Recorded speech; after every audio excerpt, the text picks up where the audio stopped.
hello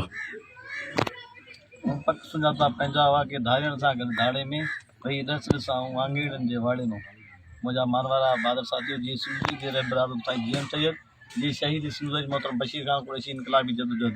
जी त असांजी 20 December ते शाम जो 6 बजे जेको असांजो जो कन्वेंशन थियो उन में जेका इलेक्शन थी उन में असांजो जेको पैनल आहे उहो बाक़ाइदगी सां खटे आयो भाऊ आकाश मल्ला फ़कीर रमज़ान कलवड़ ऐं मोहम्मद रमज़ान ख़ासकेली सफ़दर तुनियो आज़ाद कुंभार ऐं मुख़्तार सुमरो ऐं अनवर चांजो ऐं असांजे अक्सर सां खटे आयासीं पोइ उन्हनि खे हथ सां प्री प्लान सां उन्हनि खे इलेक्शन कमीशन आहे उहो धांधली ज़रिए उनखे रोकियो वियो ऐं असां सॼे सिंध जे ज़िलनि खे इहो मुतवजा था कयूं उन्हनि कारकुननि खे उन्हनि उहिदेदारनि खे त असां बाक़ाइदे साईं जीएम जे नज़रिए तहत ऐं जे पंहिंजे उन तहत ऐं शहीद बशीर मक़सद तहत असां खटे आया आहियूं ऐं पंहिंजे ई मक़सद सां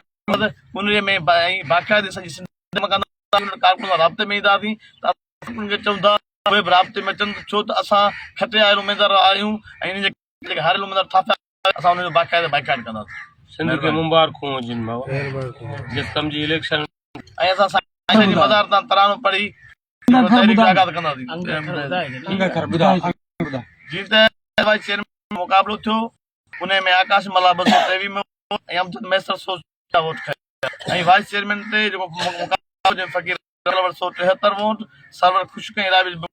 server खुशक 108 vote Rabil bouquet 99 vote ऐं जनरल सेक्रेटरी ते थियो मोहम्मद रमज़ान ख़ासकेली 123 वोट खया मोमिन समूह जंहिं 55 वोट खया ऐं डिप्टी जनरल सेक्रेटरी ते सफ़दर तुनियो कामयाब थी ऐं प्रेस सेक्रेटरी आज़ाद कुंभार 19 वोट ऐं 100 वोट ऐं सेक्रेटरी मुख़्तार सुमरो ऐं इन लाइ सभिनी दोस्तनि खे मुबारक जे खटिया असां बाक़ाइदे पंहिंजो ऐलान कंदासीं असां बाक़ाइदे सरकार सां बशीर खान ऐं छिल राह ते मक़सद कमु कंदासीं ऐं